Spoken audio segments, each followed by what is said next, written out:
ಆತ್ಮೀಯ ವಿದ್ಯಾರ್ಥಿಗಳೇ, welcome to my channel. ನನ್ನ ಹೆಸರು ಹೇಮಾ ಪಾಟೀಲ್ ಅಂತ. ಇವತ್ತಿನ ಒಂದು ವಿಡಿಯೋದಲ್ಲಿ 10ನೇ ತರಗತಿ ಗಣಿತ ಘಟಕ ವೃತ್ತಗಳು. ಈ ವೃತ್ತಗಳ ಘಟಕದಲ್ಲಿ 3 ಅಂಕದ ಒಂದು ಪ್ರಮೇಯ ಬರುತ್ತದೆ ಮತ್ತು 2 ಅಂಕದ ಒಂದು ಪ್ರಶ್ನೆಯನ್ನು ಕೂಡ ಕೇಳ್ತಾರೆ. ಇಲ್ಲಿ ಫಸ್ಟ್ ನಾವು ವೃತ್ತದ ಭಾಗಗಳ ಬಗ್ಗೆ ಫಸ್ಟು ತಿಳಿದುಕೊಳ್ಳೋಣ.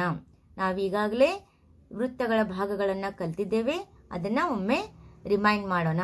ಆಮೇಲೆ ಈ ಒಂದು ಘಟಕದಿಂದ ಒಂದು ಪ್ರಮೇಯವನ್ನು ಕೂಡ ಈ ಒಂದು ವಿಡಿಯೋದಲ್ಲಿ ನಾನು ಹೇಳ್ಕೊಡ್ತೇನೆ.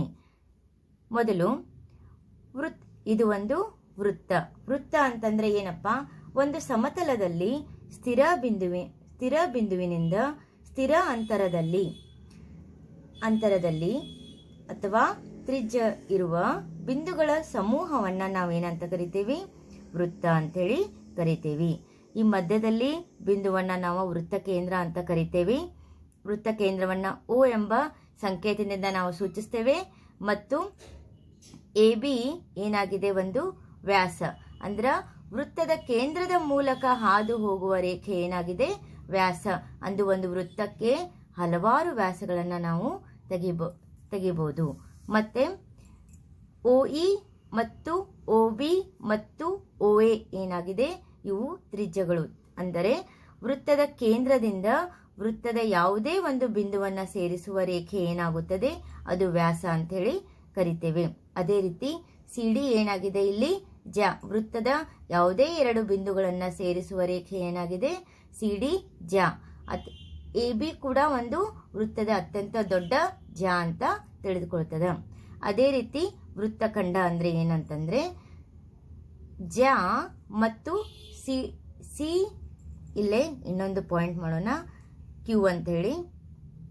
CQD ಏನಾಗಿದೆ? ಒಂದು ಕಂಸ ವೃತ್ತದ ಒಂದು ಭಾಗ ಇದು. ಆದ್ರಿಂದ ಮತ್ತು ಕಂಸಗಳಿಂದ ಆವೃತವಾದ ಪ್ರದೇಶಕ್ಕೆ ಏನಂತೇವೆ? ನಾವು ವೃತ್ತಖಂಡ ಅಂತ ಕರಿತೇವೆ. ಅದೇ ರೀತಿ ತ್ರಿಜ್ಯಾಂತರ ಖಂಡ ಅಂತಂದ್ರೆ EFB ಇದು ಕಂಸ ಮತ್ತು OE ಮತ್ತು OB 2 ತ್ರಿಜ್ಯಗಳನ್ನು ಸೇರಿಸಿದ ಈ ಭಾಗವನ್ನು ನಾವೇನಂತ ಕರಿತೀವಿ?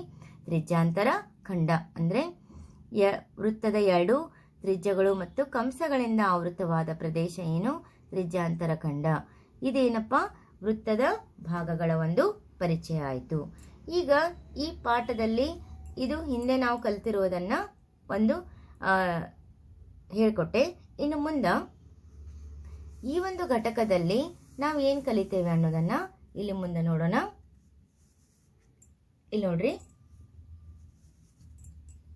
ವೃತ್ತ ಛೇದಕ, ವೃತ್ತ ಸ್ಪರ್ಶಕ. ವೆರಿ ಇಂಪಾರ್ಟೆಂಟ್ ಇದು. ವೃತ್ತ ಛೇದಕ ಅಂತಂದ್ರೆ ಏನು? ಇದು ಒಂದು ಇಲ್ಲೇ ಇದು ವೃತ್ತ, ಇದು ಒಂದು ವೃತ್ತವನ್ನ ತೆಗೆದೇನೆ ಮತ್ತು O ಒಂದು ಕೇಂದ್ರ ಬಿಂದುವಾಗಿದೆ. ಇಲ್ಲಿ ವೃತ್ತ ಛೇದಕ ಅಂತಂದ್ರೆ ಏನು ಅನ್ನೋದನ್ನ ಹೇಳ್ತೇನೆ. ವೃತ್ತವನ್ನು 2 ಬಿಂದುಗಳಲ್ಲಿ ಛೇದಿಸುವ ರೇಖೆಯನ್ನು ವೃತ್ತ ಛೇದಕ ಎನ್ನುವರು. ಅಂದ್ರೆ ವೃತ್ತವನ್ನ 2 ಬಿಂದುಗಳಲ್ಲಿ ಛೇದಿಸುವ ರೇಖೆ ಅಂತಂದ್ರೆ ಯಾವುದಪ್ಪ? ಇಲ್ಲಿ ನೋಡಿ, ಇದು ವೃತ್ತ MN ಒಂದು ವೃತ್ತ ಛೇದಕ ಅಂತೇಳಿ ನಾವಿಲ್ಲೇ ಕರಿತೇವೆ. MN ಏನಪ್ಪ? ಅದು ಒಂದು ವೃತ್ತ ಛೇದಕ. ಅಂದ್ರ ವೃತ್ತವನ್ನ 2 ಬಿಂದುಗಳಲ್ಲಿ ಛೇದಿಸುವ ರೇಖೆ, ಇದನ್ನ ಏನಂತ ಕರಿತೇವೆ? MN ಒಂದು ವೃತ್ತ ಛೇದಕ. ಅಂದ್ರ ವೃತ್ತದಲ್ಲಿ ನಾವು 2 ಬಿಂದುಗಳನ್ನು ಛೇದಿಸಿದ್ರೆ ಅದು ವೃತ್ತ ಛೇದಕ ಆಗ್ತದ. ಮುಂದೆ ವೃತ್ತ ಸ್ಪರ್ಶಕ ಅಂತಂದ್ರೆ ಏನು? ವೃತ್ತವನ್ನ ಒಂದೇ ಒಂದು ಬಿಂದುವಿನಲ್ಲಿ ಛೇದಿಸುವ ರೇಖೆಯನ್ನು ವೃತ್ತ ಸ್ಪರ್ಶಕ ಎಂದು ಕರೆಯುವರು. ಇಲ್ಲಿ ಚಿತ್ರದಲ್ಲಿ ನಾವು PQ ಏನಾಗಿದೆ? ಸ್ಪರ್ಶಕ. ಅಂದ್ರ ವೃತ್ತವನ್ನ ಸ್ಪರ್ಶಕ ಮಾಡಿ. ಇಲ್ಲಿ ನೋಡ್ರಿ, ಇಲ್ಲೇ ಇದು ವೃತ್ತವನ್ನ ಸ್ಪರ್ಶ ಮಾಡಿದೆ. ಅಂದ್ರ ವೃತ್ತವನ್ನ ಒಂದು ಬಿಂದುವಿನಲ್ಲಿ, ಇದು ಬಿಂದು A ಏನಿದೆಲ್ಲ ಇದು ಸ್ಪರ್ಶ ಬಿಂದು, ವೃತ್ತದ ಸ್ಪರ್ಶ ಬಿಂದು ಆಗ್ತದ. ಆದ್ರಿಂದ ವೃತ್ತವನ್ನ ಒಂದೇ ಒಂದು ಬಿಂದುವಿನಲ್ಲಿ ನಾವು ಛೇದಿಸುವ ರೇಖೆ ಆಗ್ತದ, ಅದು ವೃತ್ತ ಸ್ಪರ್ಶಕ. PQ ಏನಾಗಿದೆ? ಇಲ್ಲಿ ವೃತ್ತ ಸ್ಪರ್ಶಕ. A ಏನಾಗಿದೆ? ಇದು ಸ್ಪರ್ಶ ಬಿಂದುವಾಗಿದೆ. ಎ ಏನಾಗಿದೆ? ಸ್ಪರ್ಶ ಬಿಂದುವಾಗಿದೆ. ಹಾಗಾದರೆ ನಾವು ಒಂದು ವೃತ್ತದಲ್ಲಿ ವೃತ್ತದ ಒಂದು ಬಿಂದುವಿನಲ್ಲಿ ಒಂದೇ ಒಂದು ಸ್ಪರ್ಶಕ, ಈ ಒಂದು ಬಿಂದು ಇದೆಲ್ಲ, ಇಲ್ಲಿ ಒಂದೇ ಒಂದು ಸ್ಪರ್ಶಕವನ್ನು ಮಾತ್ರ ಎಳೆಯಬಹುದು. ಅದೇ ರೀತಿ ವೃತ್ತವು ಅಸಂಖ್ಯಾತ ಸ್ಪರ್ಶಕಗಳನ್ನು ಕೂಡ ಹೊಂದಿದೆ. ನಾವು ಎಷ್ಟು ಬೇಕಾದಷ್ಟು ಸ್ಪರ್ಶಕಗಳನ್ನು ಒಂದು ವೃತ್ತದಲ್ಲಿ ಎಳೆಯಬಹುದು. ಮತ್ತು ವೃತ್ತದ ಒಂದು ಬಿಂದುವಿನಲ್ಲಿ ಒಂದೇ ಒಂದು ಸ್ಪರ್ಶಕವನ್ನು ನಾವು ಎಳಿತೇವೆ ಅನ್ನೋದು ಇಲ್ಲಿ ನಾವು ತಿಳಿದುಕೊಳ್ಬೇಕು. ನಾವೇನು ಕಲಿತೀವಿ ಈಗ? ವೃತ್ತ ಛೇದಕ ಅಂದ್ರೇನು, ವೃತ್ತ ಸ್ಪರ್ಶಕ ಅಂದ್ರೇನು ಅಂದರೆ ಈ ಚಿತ್ರದಲ್ಲಿ ಇನ್ನೊಮ್ಮೆ ತೋರಿಸ್ತೇನೆ. ಪಿ ಕ್ಯೂ ಏನಾಗಿದೆ? ವೃತ್ತದ ಸ್ಪರ್ಶಕ, ಮತ್ತು ಎ ಏನಿದು? ಸ್ಪರ್ಶ ಬಿಂದು, ಮತ್ತು ಎಮ್ ಎನ್ ಏನಿದು? ವೃತ್ತದ ಛೇದಕ ಅಂಥೇಳಿ ನಾವು ಕಲಿತ್ವಿ.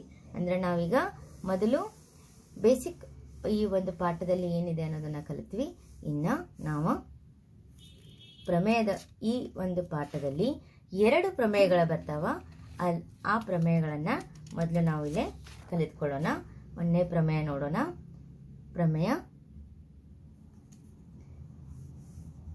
ಅಂದ್ರೆ ಇಲ್ಲಿ ನಾವು 3 ಅಂಕದ ಒಂದು ಪ್ರಮೇಯ ಕಂಪಲ್ಸರಿ ಕೊಡ್ತಾರೆ. ಈ ಒಂದು ಘಟಕದಲ್ಲಿ 2 ಪ್ರಮೇಯಗಳು ಬರ್ತಾವ.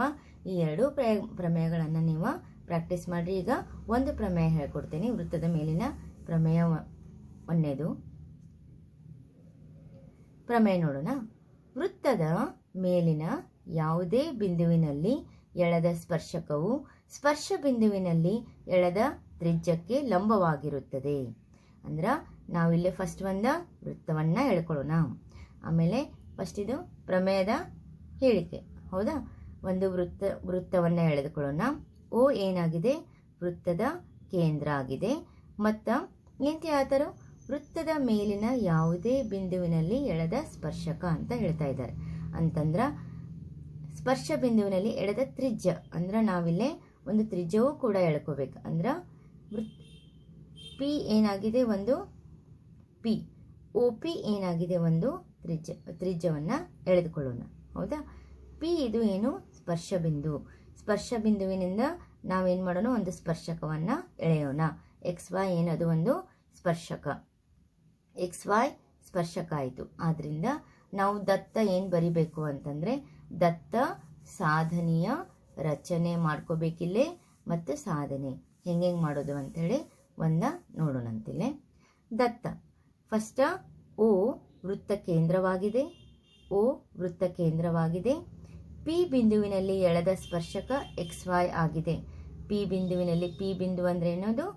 ಸ್ಪರ್ಶ ಬಿಂದು. ಪಿ ಬಿಂದುವಿನಿಂದ ಎಳೆದ ಒಂದು ಸ್ಪರ್ಶಕ ಎಕ್ಸ್ ವೈ ಏನದು? ಸ್ಪರ್ಶಕ. ಆಮೇಲೆ ಒ ಪಿಯು ಸ್ಪರ್ಶ ಬಿಂದುವಿನಲ್ಲಿ ಎಳೆದ ತ್ರಿಜ್ಯವಾಗಿದೆ. ಒ ಪಿ ಏನಾಗಿದೆ? ಸ್ಪರ್ಶ ಬಿಂದುವಿನಲ್ಲಿ ಎಳೆದ ತ್ರಿಜ್ಯವಾಗಿದೆ. ಈ ಥರ ನಾವು ದತ್ತವನ್ನು ಫಸ್ಟ್ ಬರ್ಕೋಬೇಕು. ಆಮೇಲೆ ನಾವು ಸಾಧನೆ ಏನು ಮಾಡಬೇಕು ಅಂತಂದ್ರೆ, ತ್ರಿಜ್ಯಕ್ಕೆ ಲಂಬವಾಗಿದೆ ಅಂಥೇಳಿ ಸ್ಪರ್ಶ ಬಿಂದುವಿನಲ್ಲಿ ಎಳೆದ ತ್ರಿಜ್ಯಕ್ಕೆ ಏನು? ಲಂಬವಾಗಿದೆ ಅಂಥೇಳಿ ನಾವಿಲ್ಲೇ ಸಾಧಿಸಬೇಕು ಅಂಥೇಳಿ. ಅದಕ್ಕೆ ನಾವು ಸಾಧನೆಯ ಏನು ಬರ್ಕೋಬೇಕು? ಒ ಪಿ ಲಂಬ ರೇಖೆ ಎಕ್ಸ್ ವೈ, ಅಥವಾ O P is perpendicular to X Y ಅಂತ ಸಾಧಿಸಬೇಕು. ಅದಕ್ಕೆ ನಾವೇನು ಮಾಡ್ಕೋಬೇಕಿಲ್ಲಿ? ಒಂದು ರಚನೆಯನ್ನು ಮಾಡ್ಕೋಬೇಕು. ಏನಂತಂದರೆ, ಎಕ್ಸ್ ವೈ ಮೇಲೆ ಯಾವುದಾದರೊಂದು ಬಿಂದು ಕ್ಯೂವನ್ನು ಗುರುತಿಸಿರಿ. ಎಕ್ಸ್ ವೈ ಮೇಲೆ, ಈಗ ಎಕ್ಸ್ ವೈ ಈ ರೇಖೆಯ ಮೇಲೆ ಯಾವುದಾದ್ರೂ ಒಂದು ಬಿಂದು ಕ್ಯೂವನ್ನು ಗುರುತಿಸ್ಕೋಬೇಕು. ಮತ್ತು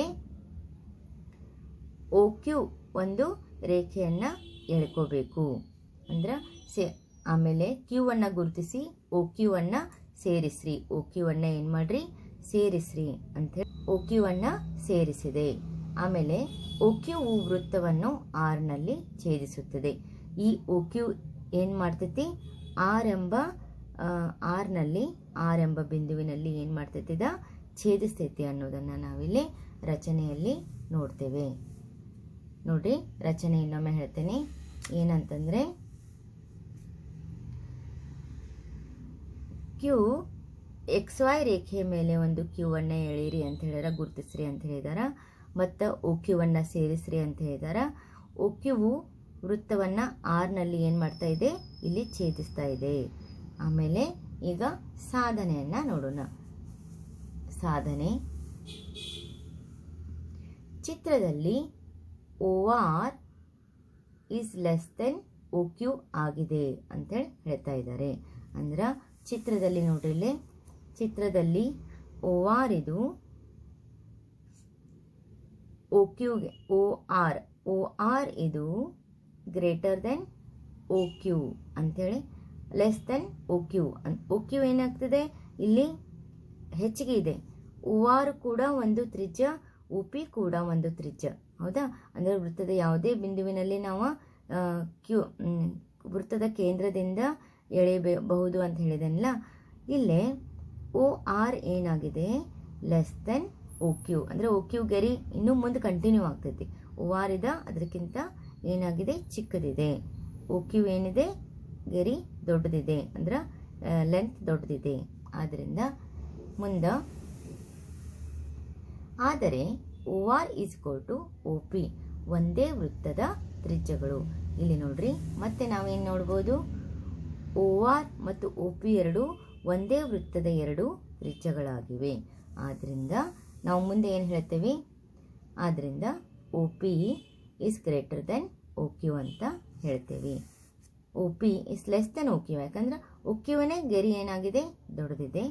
OP is less than OQ ಅಂದ್ರೆ OQ ಗ್ರೇಟರ್ ಅಂದ್ರೆ ದೊಡ್ಡದಿದೆ ಗೆರೆ ಅಂತೇಳಿ ಹೇಳ್ತಾ ಇದ್ದೇವೆ. ನೆಕ್ಸ್ಟ್, O ಬಿಂದು P ಅನ್ನು ಬಿಟ್ಟು ಬೇರೆ ಬಿಂದುವಾಗಿರುವುದರಿಂದ, O ಬಿಂದು ಏನಾಗಿದೆ, P ಅನ್ನು ಬಿಟ್ಟು ಬೇರೆ ಬಿಂದುವಾಗಿರುವುದರಿಂದ OPಯು Oನಿಂದ XYಗಿರುವ ಕನಿಷ್ಠ ದೂರವಾಗಿದೆ.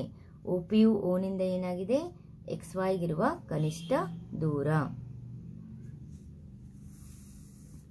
OP ಏನಾಗಿದೆ, OPಯು Oನಿಂದ XYಗಿರುವ ಕನಿಷ್ಠ ದೂರ, ಅಂದ್ರೆ ಕನಿಷ್ಠ ದೂರ ಅಂದ್ರೆ ಕಡಿಮೆ ದೂರದಲ್ಲಿ ಇದೆ ಅಂತ ಹೇಳ್ಬೋದು. ಆದ್ದರಿಂದ OP ಇದು ಲಂಬ XY, ಅಂದ್ರೆ OP ಪರ್ಪೆಂಡಿಕ್ಯುಲರ್ ಟು XY ಅಂತೇಳಿ ನಾವು ಇಲ್ಲಿ ಸಾಧಿಸಿದೆವು. ಒಂದು ಬಿಂದುವಿನಿಂದ, ಏಕೆಂದರೆ ಒಂದು ಬಿಂದುವಿನಿಂದ ರೇಖೆಗೆ ಇರುವ ಕನಿಷ್ಠ ದೂರವು ಆ ರೇಖೆಗೆ ಎಳೆದ ಲಂಬ ರೇಖೆ ಆಗಿದೆ ಅಂಥೇಳಿ ನಾವು ಈ ಒಂದು ಪ್ರಮೇಯವನ್ನು ಸಾಧಿಸಿದೆವು. ಈ ಥರ ನಾವೇನು ಮಾಡಬೇಕು, ಪ್ರಮೇಯವನ್ನು ಸಾಧಿಸಬೇಕು ಅನ್ನೋದನ್ನು ನಾವಿಲ್ಲಿ ತಿಳಿದುಕೊಂಡೆವು. ಈಗ ನಾವು ವೃತ್ತದ ಒಂದು ಪ್ರಮೇಯದ ಬಗ್ಗೆ ಅಷ್ಟೇ ನಾವು ಇನ್ನೇನು ಮಾಡಿದ್ವಿ, ಚರ್ಚೆ ಮಾಡಿದ್ವಿ. ಈಗ ಮುಂದಿನ ಪ್ರಮೇಯವನ್ನು ಮುಂದಿನ ವಿಡಿಯೋದಲ್ಲಿ ಹೇಳಿಕೊಡ್ಲಾಗ್ತದೆ. ನನ್ನ ವಿಡಿಯೋವನ್ನು ಕೊನೆ ತನಕ ನೋಡಿ ಸಬ್ಸ್ಕ್ರೈಬ್ ಮಾಡಿ ಅಂತ ಹೇಳ್ತಾ ವಿಡಿಯೋವನ್ನು ಮುಕ್ತಾಯಗೊಳಿಸ್ತೀನಿ.